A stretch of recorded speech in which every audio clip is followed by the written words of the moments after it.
All right, what's up, guys? So welcome back. We've got a couple of news items to talk about today here on this Thursday. I don't remember what the date is, but it's Thursday. I know that. So a couple of things to talk about that have come out here over the last couple of days or last couple of hours, I guess would be more of the right thing to say.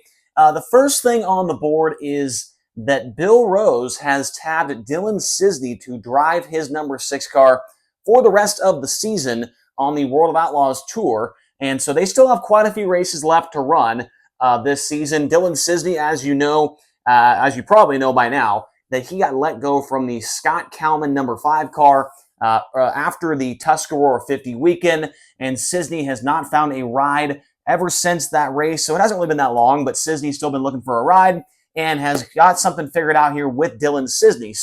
With Bill Rose, excuse me. And so that's going to go on for the remainder of the World of Outlaws season. This Friday night, Cisney will make his debut behind the wheel of that car at the Wayne County Speedway here in Ohio, and then they will go to Sharon Speedway, where Cisney has ran second before at a local show. But the main thing coming up here is the National Open on the horizon there. So that's a track that obviously Cisney has a lot of laps at Williams Grove Speedway. It's a marquee event, so maybe if they can get things figured out this weekend at Wayne County and at Sharon, maybe they can get a good setup and get a good dynamic going between Bill and Dylan, and maybe they can put something together for a decent run at the National Open here in a few weeks' time. Now, speaking of the National Open, Chase Randall, who we know has been on the move here recently at a couple different rides. We already mentioned the 14 that he ran at the Houston Speedway during the High Bank Nationals. He ran the Tyner Hurst car during the West Coast Swing for High Limit. He ran the Kevin Newton car last week at Eldora. Now he's going to be driving the AL Driveline number 58 car, that car owned by Aaron Long. He's going to be running it this weekend at Williams Grove if they do not rain out, and he is also going to be running it at the National Open in 2 weeks. Now, he did run this car last year at the National Open.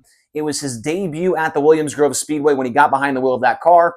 He did make the show on the prelim night. He did have some kind of mechanical failure. He finished 26th in that main event. He did not make the show during the National Open Saturday night portion of that event. So Chase Randall, obviously one of the hottest commodities when it comes to free agents going into next year.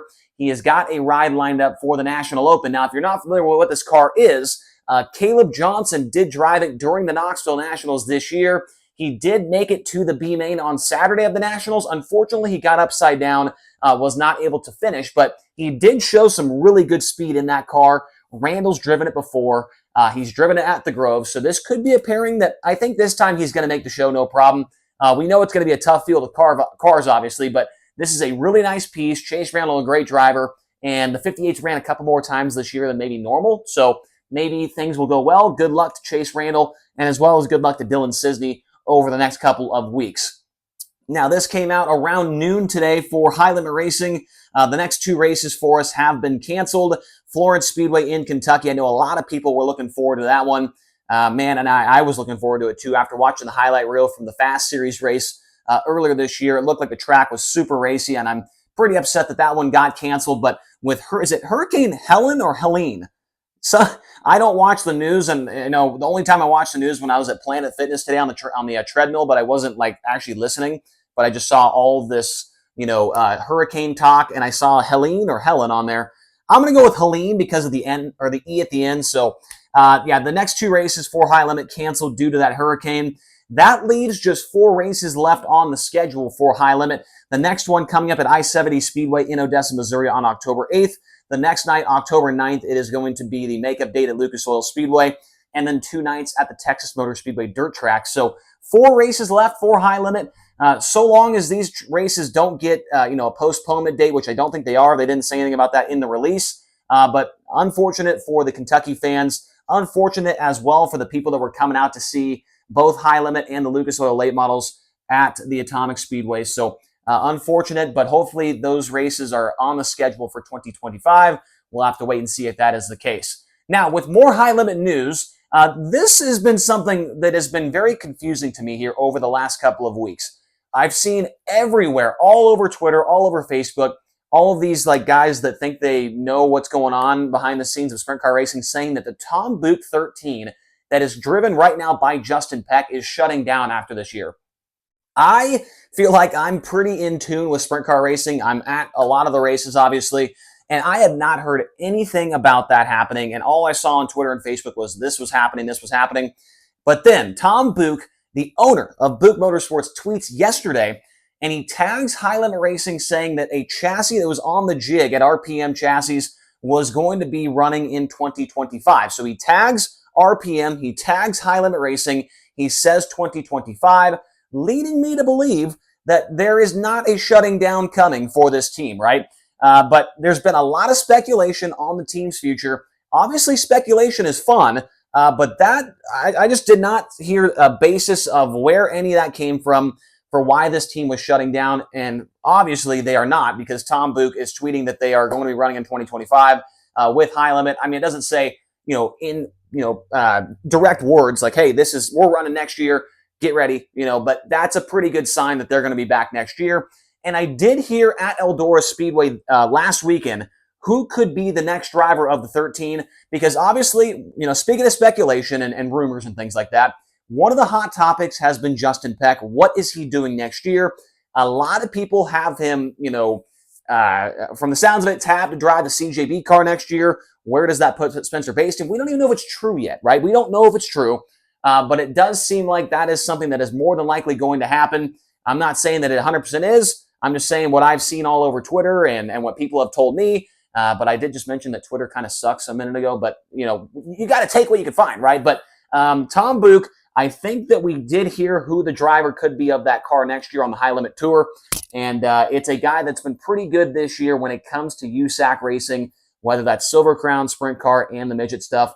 I'm not going to name any names because I'm not in the business of doing that. But I think that we could see a guy making the jump from non-wing to wing next year and running full-time with High Limit potentially, because you got to think about that charter potential. That team is 7th in the owner's points right now. As long as the driver for next year finishes somewhere inside the top 10 in points, more than likely they are going to get a charter. And from what I've heard even more and more here recently, those charters are going to be unbelievably lucrative. And I think Tom Buch knows it, so he's trying to keep that car out there for 2026 and beyond for that charter. Now, also a big piece of news that came out here recently from the After the Scales podcast. I believe that's what it's called. I was on that podcast here recently. Danny Sams putting out there last night on this podcast that he will drive the TKS Motorsports car.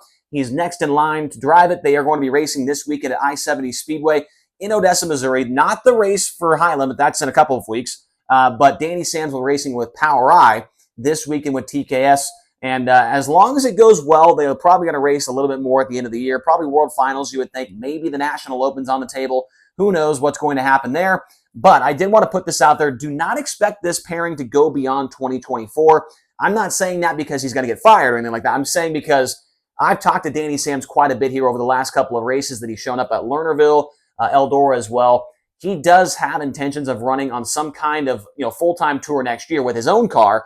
The TKS car, from as far as I know, are not a team that is planning on going on a full-time tour unless things change. Maybe they come together and it turns into be the 2KD car next year. Who knows? But I don't think that they're going to go beyond 2024 unless maybe things go really well. Maybe he wins the National Open and maybe they go full-time tour next year together. But Danny Sams, a great opportunity for a great kid. He's had a fantastic year, 7+ wins on the season, 3 of them in Ohio Sprint Week. He swept a week with the IRA. He's done very well, and he definitely is deserving of this ride. Another piece of news as well that came out today, Garrett Williamson, he is going to be running the Australian Speed Week later on this year for TVG Motorsport. And so Garrett Williamson, he is another driver going to Australia, but he will not be there for the High Limit Racing International event taking place at Perth Motorplex.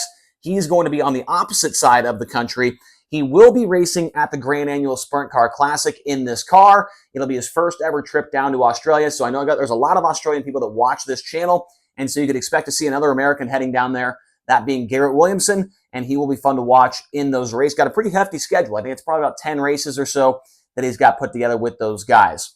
Now, the final thing on the board, and I mentioned it, was it yesterday or the day before, about the new logo on the channel. It was put together by Dylan Baldwin. And I did mention that, that is probably going to be the logo on the t-shirts that come out eventually here on the channel, or hats or decals, whatever. I wanted to ask because there's a lot of people that seem to be interested in shirts for this channel. What do you guys think about breast pocket shirts with that logo right there on the breast pocket? I love breast pocket shirts. Obviously, I'm not going to be wearing my own t-shirt because that sucks. But what do you guys think about breast pocket shirts? Do you want just plain ones with that kind of bigger Rodman Rundown logo? Do you want the breast pocket with like the small logo on it? Black shirts, white shirts. I kind of want to keep it relatively simple. That's kind of how I am. Obviously, the whiteboard is simple. We want to keep the shirt simple as well for this YouTube channel. Maybe we'll do some hats. I'm not really sure. I want to kind of test the waters with the shirts, maybe sweatshirts, and see where it goes from there. We'll have some decals as well with the logo on there. But I want to hear your guys' thoughts in the comment section below about all this stuff, but especially about the t-shirts. What kind of shirts do you guys like? Just plain black with no breast pocket? Do you like the breast pocket idea? Let me know in the comment section below. Hopefully you guys enjoyed this video, and hopefully we get to see some racing this weekend. We know the BC39 starts tonight. We'll be watching that on Flow. Who knows what the Outlaws will do? The rain forecast does not look very good here in Ohio for the next couple of days, but maybe we'll get those 2 shows in. Maybe a couple high-limit guys show up there as well to Wayne County and Sharon. We'll have to wait and find out. But thank you guys so much for watching, and we'll talk to you again soon.